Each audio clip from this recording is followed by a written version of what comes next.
አምላክ ተመስገነ ይሁን። ቆይታ ይባረኽ ሓራይ ኣብ ቆሎሴ ምዕራፍ 1 ኢና ዘለና ቁፅሪ 15 ክሳብ 23 ከነንብብ ፀኒሕና ብፍላይ ሎሚ እንሪኣ ክፍሊ ድማ እታ ብዛዕባ ኢየሱስ ክርስቶስ ርእሲ እታ ማሕበሩ ምዃኑ እትሕብር ኣብ ቁፅሪ 18 ዘላ ክትከውን እያ። ሕፅር ብዝበለ መልክዕ ካብ 15 ክሳብ 20 ዘለዋትን 6 ጥቕስታት ልዕልና ክርስቶስ፣ ፀብለል ምባል ክርስቶስ፣ ምልኪ ክርስቶስ ዘንፀባርቃ እየን። ኢየሱስ ክርስቶስ ፈጣሪ ስለ ዝኾነ ልዕሊ ኩሉ ፍጥረት እዩ።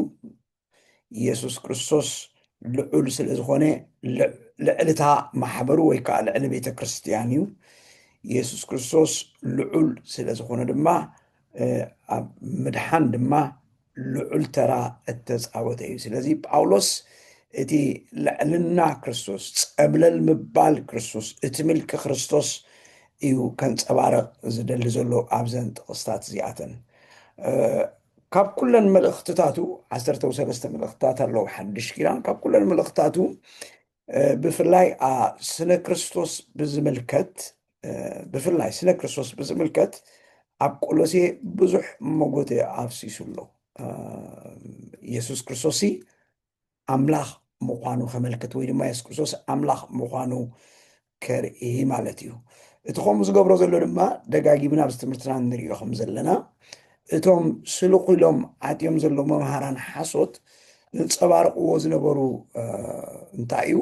ክርስቶስ ሙሉእ ከም ዘይኮነ፣ ክርስቶስ ፍፁም ከም ዘይኮነ፣ ክርስቶስ ንእሽቶ ኣምላኽ ከም ዝኾነ ገይሮም የንፀባርቑ ስለ ዝነበሩ ምስኡ ብተወሳኺ ድማ ክርስቶስ ንምድሓን ሙሉእ ስለ ዘይኮነ ማሕበር ቆሎሴ ምድሓንኩም ሙሉእ ኣይኮነን፣ እዎ ድሒንኩም ኣለኹም ግን ምድሓንኩም ሙሉእ ኣይኮነን፣ ሙሉእ ምእንቲ ክኸውን ምድሓንኩም ግና ሓደ እቲ ሕጊ ኣይሁዳውነት ዘበለ ኩሉ ክትፍፅምዎ ኣለኩም ዝብል ኣሎ። ካልኣይ ምድሓንኩም ሙሉእ ስለ ዘይኮነ ድማ ናብ ኣምላኽ ክትቀርቡ ስለ ዘይትኽእሉ፣ ኣምላኽ ድማ እዝዩ ፃድቕን ቅዱስን ፍሉይ ካብ ሰብ ስለ ዝኾነ ነቶም ኣብ መንጎ ኣምላኽን ኣብ መንጎ ሰብን ዘለዉ ኣብ ማእከል ኮይኖም ዓብ ተራ ዝፃወቱ መናፍስቲ ክትፈልጥዎም ኣለኩም ዝብል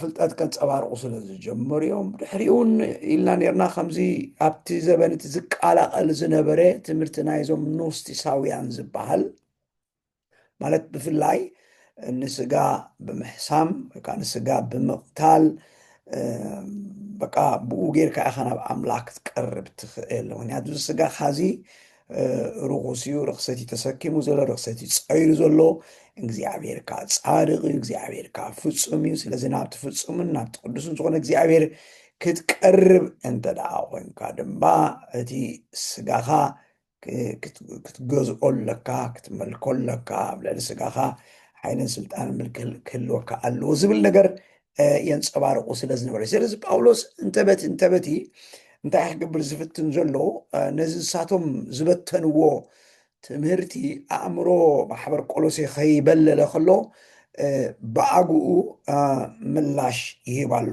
ተረኣ ነስተበላሊና ኮይና ብዙሕ ኢና ግዜ ወሲድና ብዘን ጥቕስታት እዚኣተን ከምኡ ዝገብረና ዘሎ ከምዚ ሕመረት ናይታ መፅሓፍ እውን እንተበልኮ መገናን ኣይከውንን ሕመረት ናይታ መልእኽቲ ስለ ዝኾነ እዩ ናብኡ ዝኸይድ ዘለኹ ወይ ከዓ ናብኡ ግዜ ዝወስድ ዘለኹ ማለት እዩ። እቲ መለኮታውነት ክርስቶስ፣ እቲ ኣምላኽነት ክርስቶስ ሃዋርያ ጳውሎስ ዝመጎተሉ ክፍሊ ስለ ዝኾነ ስለዚ ከምቲ ኣቐዲሙ ዘበልኩ ድማ ንክርስቶስ ክትፈልጦ ተደኣ ኮንካ ድማ ብኩለንተናኡ ክትፈልጦ ስለ ዘለካ ኣብዚ ግዜ ወሲደ ዘለኹ ማለት እዩ። ሓራይ እሞ ካብ 15 ክሳብ 20 ዘለዋ ልዕልና ክርስቶስ እንድዩ ኣብ 3 ፀፍሕታት ተዛሪቡሉ ኣለኹ ክጅምር ከለኹ ሓደ ኣብ ልዕሊ ፍጥረት ኩሉ ልዑል ምዃኑ ርኢና ኣለና።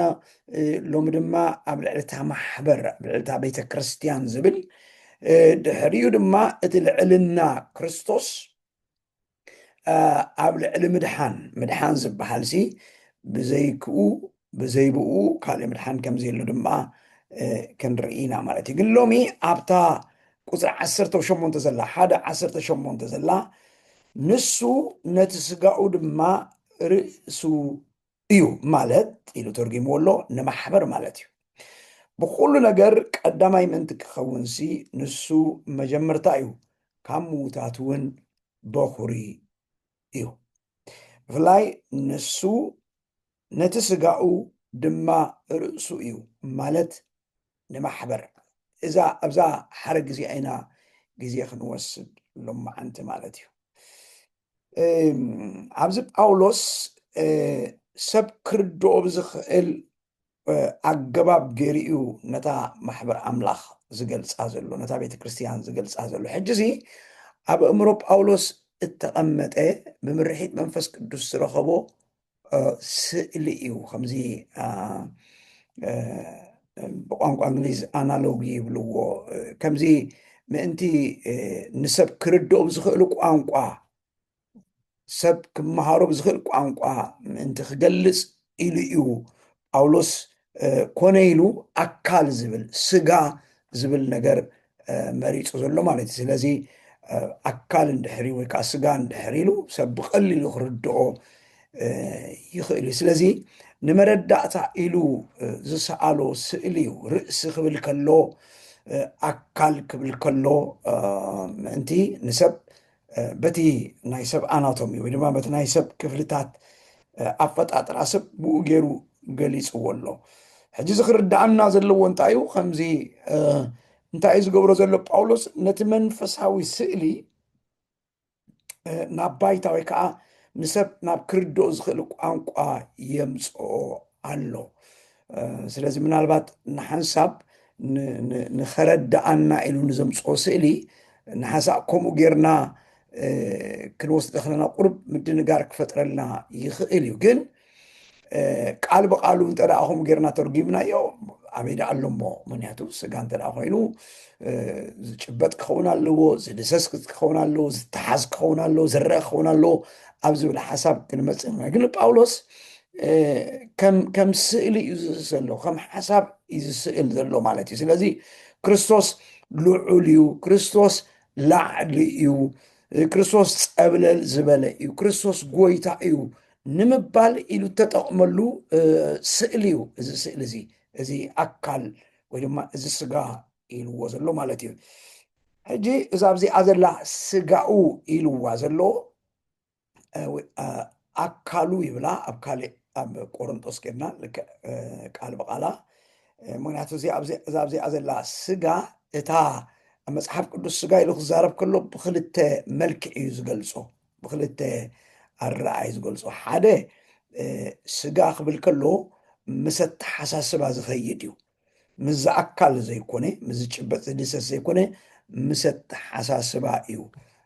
ንስጋኹም ህያውን ባህ ዘብልን መስዋዕቲ ጌርኩም ኣቅርብዎ ክብል ከሎ ንኣብነት ኣብ ሮሜ ምዕራፍ 12 ነዚ ስጋኻ ዝወሲድካ ኣብ ሓዊ ክትስውኦ ማለቱ ኣይኮነን። ግን እቲ ብስጋ ኮንካ በእምሮ ኮንካ ከም ሰብ ኮንካ እተሓስቦ ኣተሓሳስባ ንምርኣይ እተጠቀመሉ እዩ። ስለዚ ኣብቲ ቋንቋ ግሪክ እንተዳኺና ይፈላለ እዩ እቲ ቃል፣ ዋላ ኣብ ቋንቋ እንግሊዝ እውን ይፈላለዩ እዩ ማለት እዩ። ስለዚ ኣብዚ እታ ስጋ ትብል ዘላ ኣካል እያ። ካብቲ ቋንቋ ግሪክ ሶማ ትብል ቃል እያ። ስጋ ኣካል ትብል ቃል ተጠቂሙሎ። እቲ ርእሲ ዝብል ግን ከም ዘለዎ እዩ ርእሲ ተጠቂሙ ዘሎ። ምክንያቱ እቲ ኣካል ምስ በለ ነቲ ኣካል ርእሲ ከም ዘለዎ ገይሩ ከርኢ ስለ ዝደለዩ ኮይኑ ተሪፉ ሰብ እዩ፣ በቃ ንሰብ እዩ ዘምፅኦ ዘሎ። እዚ ሰብ ዝበሃል ፍጥረት ከም ዘሎ ገይሩ ልክዕ ከምኡ ነታ ማሕበርን ክርስቶስን ዘለዎም ርክብ ከዓ በቲ መልክዕቲ ገይሩ ክስእላ ስለ ዝደለ ሕጂ ንምርድኡ ቀሊል ይኮነካ። ንኣብነት ኣብ ኤፌሶን ኬድና 5 ምዕራፍ ክነንብብ ከለና ሲ ከምቲ ክርስቶስ ርእስታ ማሕበሩ ዝኾነ ሰብኣይ ድማ ርእሲ ሰበይቲ እዩ ክብል ከሎ ሕጂ ትብኡ ዘሎ ቃል ብቃል እንተ ደኣ ርእሲ ዝብል እንተ ደኣ ከምቲ ርእሱ ከምቲ ቃሉ ዘላ እንተ ደኣ ወሲድናዮ ከምዚ ጉጉይ ሓሳብ ወይ ከዓ ጉጉይ ርድኢት ክህበና ይኽእል እዩ። ምክንያቱ ሕጂ ትብኡ ዘሎ ብፍላይ ኣብ ኤፌሶን ኣቐሚጥዎ ዘሎ ሕጂ ናብኡ ክንኣቱ ግዜ እውን የብልናን። እቲ ኣብኡ ኣቐሚጥዎ ዘሎ ስእሊ ኣብ መንጎ ሰብኣይን ሰበይትን ኣቐሚጥዎ ዘሎ ስእሊ እቲ ሰብኣይ ኣብ ልዕሊ ሰበይቲ ሰበይቲ ድማ ምስ ሰብኣይ ዘለዋ ርክብ ንኸርኢሉ እተጠቐመሉ እዩ። እቲ ኣብኡ ሕጂ እታ ኣብኣ ዘላ ጥቕሲ ብፍላይ ብባህሊ ኮንካ እንትትርጉማ ወይ በዚ ንነብረሉ ዘለና ምዕራባዊ ዓለም ብኡ ኮንካ እንትትርግማ ከም ዘላታ ቃል ብቓላ ብዓይኒ መፅሓፍ ቅዱስ ብቃል ኣምላኽ ኢኻ እትትርጉማ ማለት እዩ። ስለዚ እዛ ኣብዚኣ ዘላ ድማ ንሱ ነቲ ስጋኡ ድማ ርእሱ እዩ ይብለሉ ሓራይ። ሕጂ ኣብዚ እንታይ ይገብር ኣሎ ማለት ጳውሎስ ነታ ማሕበር ወይ ከዓ ነታ ቤተ ክርስቲያን እንታይ ኢልዋ ኣሎ? ምክንያቱ ቀፂሉ ማለት ኢሉ ንማሕበር ገይርዋ ኣሎ በኣ ከሎ ከምዚ ብቋንቋ እንግሊሲ ብራኬት እትገብረሉ ወይ ከዓ ቀንፍ እትገብረሉ እታ ድሕርታ እታ ማለት ኣብ ከምኡ ዓይነት እያ ብከምኡ ዓይነት መልክዕ ተጠቐሚሉላ ዘሎ ማለት እዩ። እታ ማለት ኢሉ ንማሕበር። ስለዚ ብካሊእ ኣዘራርባ እንታይ ማለት እዩ? ንሱ ማለት ኢየሱስ ክርስቶስ ነታ ማሕበር ስጋኡ እያ ኢልዋ ኣሎ ርእሳ እዩ ይኽብል ደልዩ። ስጋኡ እያ ወይ ከዓ ኣካሉ እያ ክብል ደልዩ ስለ ዝደለዩ ማለት እዩ። ስለዚ በዚ ስእሊ እዚ ወይ ከዓ በዚ መልክዕ እዚ ምስ ቀመጣ ሰባት ብዛዕባ ማሕበር ኣምላኽን ብዛዕባ ክርስቶስን ዘለዎ ርክብ ንምርኣይ ስለ ዝደለዩ ሓራይ ከምታ ቀዲመ ዝበልክዎ ካብ 15 ክሳብ 20 ዘሎ ልዕልና ክርስቶስ ዘንፀባረቕ ክፍሊ እዩ። ስለዚ እቲ ክሳብ ሕጂ ዝረኣናዮ ኢየሱስ ክርስቶስ ንሱ ፈጣሪ እዩ ዝብል ቀረባ ግዜ እውን ቪድዮ ሰዲደልኩም ኣለኹ ተዳሪኹም ብኮይንኩም ምክንያቱ ዝሓለፈ ሰሙን ዝረኣናዮ ኣርእስቲ ንሱ ስለ ዝነበረ እዩ። ንሱ ፈጣሪ እዩ። ኢየሱስ ክርስቶስ ፈጣሪ እዩ። ምክንያቱ እሱ ዝተባህለሉ ምክንያት ድማ እዞም ጉጉይ ትምህርቲ ዘምፁ ሰባት ኢየሱስ ክርስቶስ ኣካል ናይቲ ፍጥረት እዩ ኢሎም ስለዝሓስቡ ስለዝነበሩ እዮም። ብካልእ ኣዘራርባ ኢየሱስ ክርስቶስ ፍጡር እዩ ኢሎም ስለ ዝመጎቱ ስለዚ ኢየሱስ ክርስቶስ ግና ፍጡር ዘይኮነስ ፈጣሪ እዩ። ምክንያቱ ኢለኩም ነይረ ንዓ ዝበሉላ ምክንያት ድማ ካብ ምንታይ ኢሎም እዮም? ቁፅሪ 15 በኩሪ ኩሉ ፍጥረት እዩ ስለ ዝበሉ ኩሉ ፍጥረት ተፈጢሩሎ እሞ ናይቶም ፍጥረት በኩሪ እዩ ቀዳማይ እዩ ኢሎም ስለ ዝሓሰቡ እዮም። ስለዚ ንዓቶም ክእርም ደልዩ ቀዳማይ እታ በኩሪ ትብል እንታይ ከም ዝኾና ትርጉማ ርኢና ኣለና። እታ ፍጥረት እውን ፍጡር ከም ዘይኮነ ንምምላሽ ኢሉ ኩሉ ብኡ ተፈጢሩ ኢሉ ቁፅሪ 16 መሊሱ ኣሎ ማለት እዩ። ፈጢሩ ጥራይ ዘይኮነስ ቁፅሪ 17 ብኡን ቆይሙሎ ንሱ እዩ ኣቂምዎ ዘሎ ብቃሉ ይፀይርዎ ኣሎ ብቃሉ ሒዝዎ ኣሎ ኢሉ መሊሱሎም ኣሎ ሓራይ። ስለዚ ሎሚ ኣብታ ቁፅሪ 18 ብኣይና ግዜ ክንወስድ እምበኣር ኢየሱስ ክርስቶስ ነታ ማሕበር ንቤተ ክርስቲያን ማለት እዩ። መጀመርታ ኣየነይቲ ማሕበር እያ እዚኣ ማሕበር እዚኣ? መጀመርያ ንዓ ክንትርጉማ ማሕበር ኢልና ክንሓስብ ከለና ክልተ ዓበይቲ ስእልታት ኣለውና። ሓንቲ እታ ኣድማሳዊት ማሕበር እንብላ፣ እታ ካልአይቲ ድማ እታ ዞባዊት ማሕበር እንብላ ማለት እዩ። እታ ኣድማሳዊት ማሕበር ክንብል ከለና እንታይ ማለት እያ? ዩኒቨርሳል ቸርች ትበሃል ብቋንቋ እንግሊሽ። እንታይ ማለት እዩ? ኣብ ገፅ ምድሪ ዘላ ማሕበር እቶም ኣባላታ ድማ ኣብ ኩሉ ዘበን ዝደሓኑ ካብ ኩሉ ዓሌት ካብ ኩሉ ቋንቋ ካብ ኩሉ ሃገር ካብ ኩሉ ዘርኢ ብክርስቶስ ኢየሱስ ኣሚኖም ዝደሓኑ ዘለውዋ ማሕበር እዚኣ እንታይ ትበሃል? ማሕበር ኣምላኽ ትበሃል ወይ ከዓ ኣድማሳዊት ማሕበር ትበሃል። ሕጂ ብዛዕባ እዚኣ እዩ ዝዛረብ ዘሎ ጳውሎስ። ብዛዕባ እታ ዞባዊት ማሕበር ኣይኮነን። ዞባዊት ክንብል ከለና እታ ኣብ ከባቢና ዘላ ማሕበር እያ። ኣብ ንነብሮ ሃገር ኣብ ንኣብነት ኣብ ኦስሎ ሻሎም ኣላ፣ ሻሎም ቤተክርስትያን ኢልና ክንዛረብ ከለና ኣብ በርገን ድሕር ኬድና ቤርያ ቤተክርስትያን ንብል፣ ትሮንዳይም ድሕር ኬድና ቤተክርስቲያን ኣላ ርእሳ ዝኸኣለት ኣብ ሽን ድሕር ኬድና ርእሳ ዝኸኣለት ቤተክርስቲያን ኣላ። ስለዚ በብስመን እተሰሚያ ማሕበራት ኣለዋና ማለት እዩ። ስለዚ ንዕን ኣይኮነን ዝዛረብ ዘሎ ወይ ኣብ ስቶክሆልም ዘላ ማሕበር ወይ ኣብ ኤርትራ ዘላ ማሕበር ኣይኮነን ብዛዕባ ሙሉ ወንጌል ብዛዕባ ቃለ ሂወት መሰረተ ክርስቶስ ብዛዕባ ሬማ ብዛዕባን ኣይኮነን ዝዛረብ ዘሎ እዚአን እተጠቃለላሉ እዚአን ኣብኡ ኣባላት ዝኾናሉ ብዛዕባ እታ ማሕበሪቲ ኣይ ዝዛረብ ዘሎ ሓዋርያ ጳውሎስ። ስለዚ እንታይ ኢለ ትርጉማ ከለኹ ዛብዚኣ ዘላ እታ ማሕበር ኣብ ኩሉ ዘበን ኢየሱስ ክርስቶስ መድሓኒ ኢሎም ዝኣመኑ ዘበሉ ኩሎም ኣባላት ዝኾኑላ ማሕበር እዩ። ኣብ ኣፍሪቃ ዘላ ንበላ፣ ኣብ ኤዥያ ዘላ ንበላ፣ ኣሜሪካ ሰሜን ንበላ፣ ደቡብ ኣሜሪካ፣ ኣውስትሬልያ ንበላ፣ ኣብ ካናዳ ንበላ፣ ኣብ ኩለን ቦታት ኣብ ገፅ ምድሪ ዘለዋ ማሕበራት ኩለን ብዛዕባአን እዩ ዝዛረብ ዘሎ እዛ ማሕበር ኢሉ ክዛረብ ከሎ። ስለዚ ጎይታና የሱስ ክርስቶስ ተመሊሱ ክመፅእ ከሎ ድማ ነታ ማሕበሩ ክወስዳ እዩ ክንብል ከለና ነይቲ ማሕበር እዩ ዝወስድና ንብል ዘለና ኣብ ነብሱ ኣብ ዘበናት ኩሉ ብፍላይ ንሱ ክመፅእ ከሎ ብሂወት ዝፀንሑ ኣካል ወይ ከዓ ኣባል ናይታ ኣድማሳዊት ማሕበር ንዝኾኑ ዘበሉ እዩ መፅኡ ክወስድ ማለት እዩ ጎይታና የሱስ ክርስቶስ። ስለዚ ንቤተክርስቲያን ኤርትራ ጥራይ ኣይኮነን ክወስድ፣ ቤተክርስቲያን ኖርዌይ ኣይኮነን ጥራይ ክወስድ፣ ቤተክርስቲያን ጀርመን ጥራይ ኣይኮነን ክወስድ። እንታይ ደኣ ኣብ ገፅ ምድሪ ዝኸደነት ዘበላ ማሕበር ኩላ ብደሙ ዝዓደጋ ብደሙ ዘጥረያ እናተ እያ ዝብለ። ስለዚ ማሕበረይ ክብል ከሎ ኩሉ ግዜ ንዘክር ወይ ከዓ ቤተክርስቲያን ኢሉ ክዛረብ ከሎ ነዛ ሕጂ ዝብላ ዘለኹ ኣድማሳዊት ማሕበር እዩ።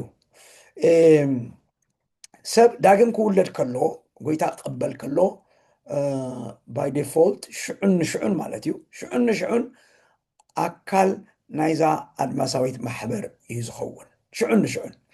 ስለዚ ምናልባት ኣብቲ ዘለኹሞ ቤተክርስቲያን ንኣብነት ኣብ ሻሎም ኣለና ኣባል ናይ ሻሎም ቤተክርስቲያን ፎርም እንተዘይመላእኩም እውን ወይ ድማ ኣባል እቲ ትነብርዎ ዘለኹም ሃገር ዘላ ማሕበር እንተዘይኮንኩም እውን ጎይታ ብምቕባልኩም ኣብ ዘለኹሞ ቦታ ሓልው ናይ ዝኾነ ቤተ እምነት ወይ ከዓ ናይ ዝኾነ ቤተክርስቲያን ኣባል እኳ እንተዘይኮንኩም ሸዓን ንሸዓን ግና እንታይ ኢኹም ትኾኑ ናይታ ኣድማሳዊት ማሕበር ኣካል ኢኹም ትኾኑ ኣካል ናይታ ማሕበር ኢኹም ትኾኑ። ስለዚ ሸዓን ንሸዓን ኣብቲ ሂወት መዝገብ ክግንፀል ከሎ ኣብቲ ራእይ ዮሃንስ ምዕራፍ 20 ሓሊም ክትንብብዎ ከድኩም ትኽእሉ ኢኹም ሓደ መዝገብ ተኸፊቱ ይብሎ እቲ መፅሓፍ ምስ ተገንፀለ ድማ ኣብኡ ሽም ዝርዝር ፀኒዑ ሽም ክንበብ ፀኒሑ ኣብዚ ሽም ዝርዝር እዚ ኣብ ኩሉ ዘበን ዝደሓኑ ንጎይታ የሱስ ክርስቶስ ከም መድሓኒኦም ገይሮም ተቐበሉ ካብ ኩሉ ዓሌትን ቋንቋን ዘለዋ ማሕበር እያ። ኣብ ራእይ ዮሃንስ እውን ትፈልጡ ኢኹም ዮሃንስ ብራእይ ዝረኣዮ እዚኣቶም ምን እዮም ኢሉ ምስ ሓተቶ ምክንያቱ ሓደር እዩ ካብ ኩሉ ዓሌት ካብ ኩሉ ቋንቋ ካብ ኩሉ ነገድ ተኣኪቦም ስየ በእዳዎም ሒዞም ዘምልኹ ምስ ረኣየ ምስ ሓተቶ ትመልኣኽ ከዓ ነጊርዎ እዚኦም እቶም ብደም ትገንሸል ክዳኖም ዝሓፀቡ ዘፅረዩ ኢልዎም ኣሎ። ስለዚ ኣብዚ እታ ማሕበር ክብል ከሎ ምእንቲ ክንፅለልና ሕጂም ዛዕባ ማሕበር ቆሎሴ ኣይኮነን ዝዛረብ ዘሎ ንቆሎሴ እኳ እንተፀሓፈሎም ኤፌሶን ኣይኮነን ግን ነታ ኣድማሳዊት ዝኾነት ማሕበር እዩ ዝፅሕፍ ዘሎ ማለት። ስለዚ ኩላህና ኣካል ወይ ከዓ ኣባል ናይዛ ኣድማሳዊት ማሕበር ኢና። ስለዚ ጎይታ ተመሊሱ ክመፅእ ከሎ ነዛ ማሕበር እዚኣ እዩ ክወስድ ማለት እዩ። ነዛ ማሕበር እዚኣ እዩ ክወስድ ነዛ ቤተክርስቲያን እዚኣ እዩ ክወስድ። ሽም የብላን ሓደ ሽም እዩ ተዋሂብዋ ዘሎ ብፍላይ ኣብ ራእይ ዮሃንስ እንድሕር ኬድና መርዓት ዝብል ስም ተዋሂብዋ ኣሎ ወይ ድማ ኣብዚ ሓድሽ ኪዳን ክንብብ ከለና ድማ ማሕበሩ ወይ ከዓ ቤተክርስቲያን ዝብል ሽም ተዋሂብዋ ኣሎ። እቲ ካልእ እቲ ተቐፅላ ሽም እንህቦ ንሕና እዩ ሻሎም ቤተክርስቲያን ኢልና ኣለና ንኣብነት። ስለዚ እታ ሻሎም ንሕና ዝሃብናያ ስም እያ። እታ ቤተክርስቲያን እትብል ተቐፂላ ዘላ ግና ክርስቶስ ዝፈልጠላ ወይ ከዓ ክርስቶስ ዝመዝገባ ሽም እያ። ስለዚ ሻሎም ቤተክርስቲያን ኣካል ናይታ ኣድማሳዊት ማሕበር እያ ማለት እዩ ብካልእ ኣዘራርባ ሓራይ። ስለዚ መጀመርታ እዚኣ ክትርዳእና እታ ማሕበር ኢልዋ ዘሎ ስለዚ ክርስቶስ ነዛ ማሕበር እዚኣ ነዛ ዝብላ ዘሎ ነዛ ዝተርጎምክዋ ማሕበር ማለት ነዛ ኣድማሳዊት ማሕበር እንታይ ይብላ ኣሎ ኣካልያ ይብላ ኣሎ ኣካሉ እያ ኢልዋ መጀመርታ ስጋኡ ኢልዋ ስጋ ጥራይ ዘይኮነሲ ስጋኡ እያ ኢልዋ ሓራይ ወይ ከዓ ኣካሉ እያ ኢልዋ ኣሎ ማለት እዩ እንታይ ማለት እዩ ኣካል ማለት ወይ ከዓ ንምንታይ እዩ ኣካል ዝብል ቃል መሪፁ ወይ ከዓ ንምንታይ ዝብል ኣካል ዝብል ቃል ክዛረብ ወይ ከዓ ብኡ ክትንትን ፈቲኑ ንሕልኩም ምእንቲ ከምታ ቀዲሙ ዘልኩም ምእንቲ ብቀሊሉ ክርዳኣና ክኽእል እዩ ኣካል ኢልዎ ዘሎ ከምቲ ኣብ ኣካላት ኣብ ካሊእ ክፍልታት መፅሓፍ ቅዱስ ዝብሎ ኣብቲ ኣካላት ናሲ ብዙሕ ክፍሊ ኣካላት ኣሎ ብዙሕ ክፍሊ ኣካላት ኣሎ ሕጂ ከምኡ ዝገበረሉ ምክንያት ብቀሊሉ ክርዳኣና ምንቲ ክኽእል እዩ ስለዚ እቲ ክርስቶስ ርእሲ ኮይኑ ኣብታ ኣካል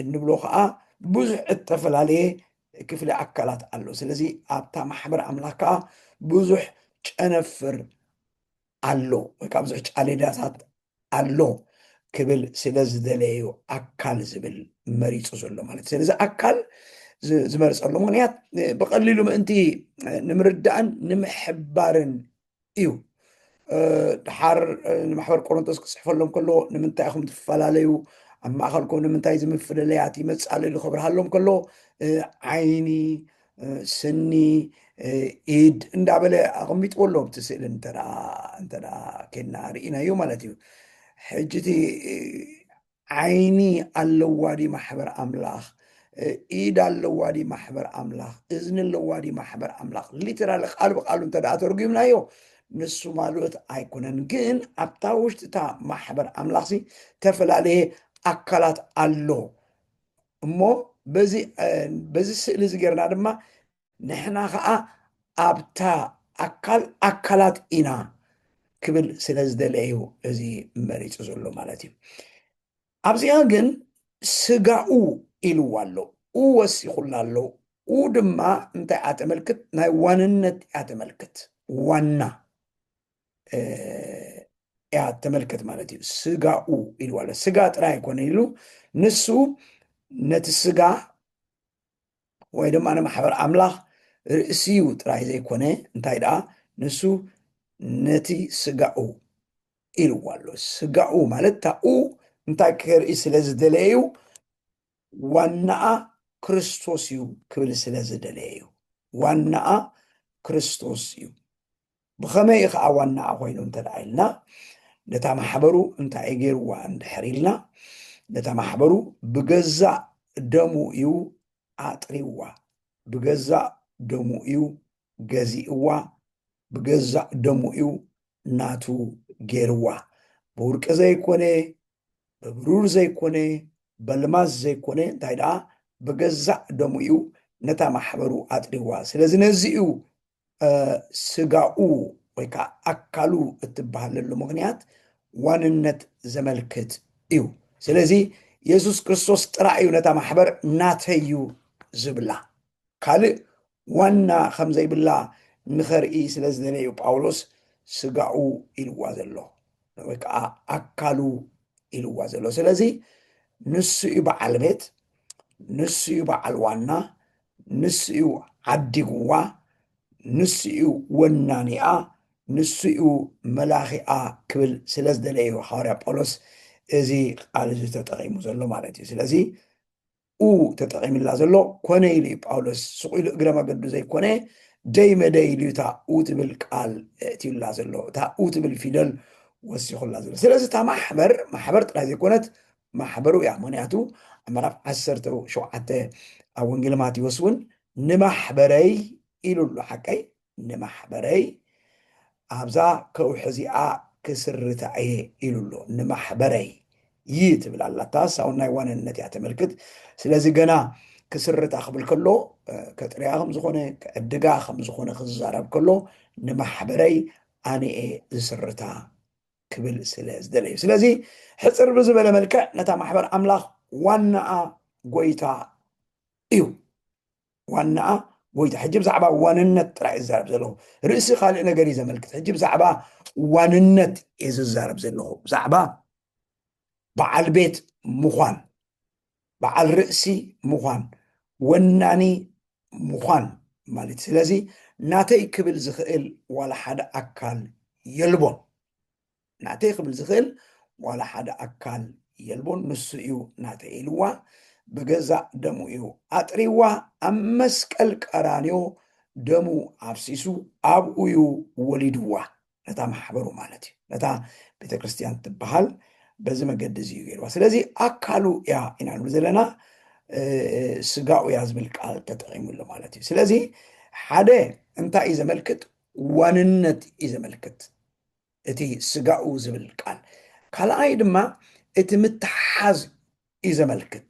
ምትሓዝ ርእሲ ዝብል ቃል ከምፅኦ የብርግፅ፣ ግን ከምዚ ዋናኣ እንድሕር ኮይኑሲ ወኒንዋ ጥራይ ዘይኮነ ገዚእዋ ጥራይ ዘይኮነ ምስኡ ከዓ እተተሓዘት እያ ወይ ከዓ ምስኡ እተላገበት እያ ምስኡ እተጣበቀት እያ ንምባል እዩ ጳውሎስ እዚ ዝጥቀም ዘሎ ማለት እዩ። ስለዚ ንሱ መንፈስ እዩ ብርግፅ፣ ግን ንሱ ኣብ ሰማይ እኳ እንተሎ ምስታ ኣካሉ ምስታ ማሕበሩ ግና እንታይ ኣለዎ? ምትሓዝ ኣለዎ። ተተሓሒዞም እዮም ይኽብል። ስለዚ ክልተ ነገር እያ ተመልክታ ስጋኡ እትብል። ምክንያቱ ሰብ እንተደኣ ሙሉእ ክኸውን እንተደኣ ኮይኑ ድሓርንኩ መፀ ርእሱ በይኑ ተኻሊእ ኣካላቱ በይኑ ክኸውን ኣይክእልን እዩ። ርእሱ ምስቲ ሙሉእ ኣካላቱ እተላገበ እዩ፣ ምስቲ ሙሉእ ኣካላቱ እተጣበቀ እዩ። ርእሲ በይኑ ኮፍ ኢሉ ርኢኻ እንተደኣ ርኢኻዮ ሓደ መጀመርያ የሰንብደካ እዩ፣ የስተንክረካ እዩ።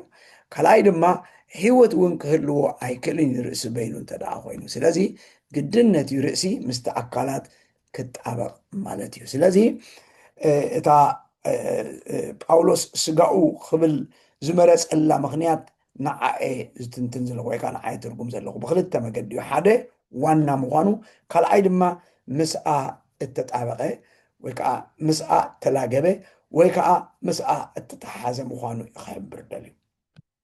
ሕጂ ቀፂሉ እቲ ምስኣ ምትሓዙ ምስታ ማሕበሩ ምትሓዙ ምስታ ማሕበሩ ምጥባቁ ምስታ ማሕበሩ ምልጋቡ ብናይ መገዲ ከም ምዃኑ ክገልፅ ክብል ከሎ ድማ ቀፂሉ ተጠቅመሉ ቃል እንታይ እዩ?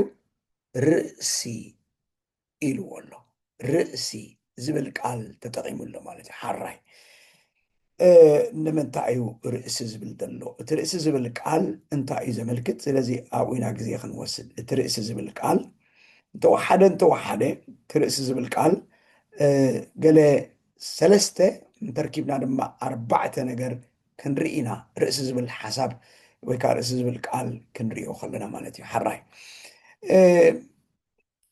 ቃል ብቃሉ ርእሲ እንታይ የመልክት እንድሕር ኢልና ኣብኡ ከሎ ኣብዚ ንዑ ከይተርጎምናዮ መንፈሳዊ ትርጓሜ ከይሃብናዮ ከለና ኣካላት እንተደኣ ሃልዩካ ርእሲ እንታይ እዩ ዘመልክት እንድሕር ኢልኩምኒ ርእሲ ልዕልና እዩ ዘመልክት። ርእስናሲ ልዕሊ ኣካላትና እዩ ጠጠው ኢሉ ዘሎ እንድሕር ርኢናዮ ኣቀማምጡ። ስለዚ እቲ ርእሲ እንታይ እዩ ዘመልክት እንድሕር ኢልኩምኒ ልዕልና እዩ ዘመልክት። ብላዕሊ ምዃን እዩ ዘመልክት ማለት እዩ። ብላዕሊ ምዃን ወይ ከዓ ልዕልና እዩ ዘመልክት ኢለኩም እየ። ካብ 15 ክሳብ 20 ዘለዋ ጥቅስታት ልዕልና ጎይታና የሱስ ክርስቶስ ክገልፅ ስለዝደለየ ኣብቲ ቀዳማይ ክፍሊ ልዕሊ ፍጥረት ኩሉ ልዑል ከም ዝኾነ ርኢ ኣሎ። ሕጂ ድማ ልዕልታ ማሕበር ልዕልታ ኣካል ልዕልታ ቤተክርስትያን ከም ዝኾነ ክርኢ ስለዝደየ ድማ ርእሲ ዝብል ነገር ኣቐሚጡላ ኣሎ ማለት። ስለዚ ቀዳማይ እቲ ርእሲ ዝብል ሓሳብ እንታይ እዩ ዘመልክት እንድሕልና ቀዳማይ ልዕልና እዩ ዘመልክት።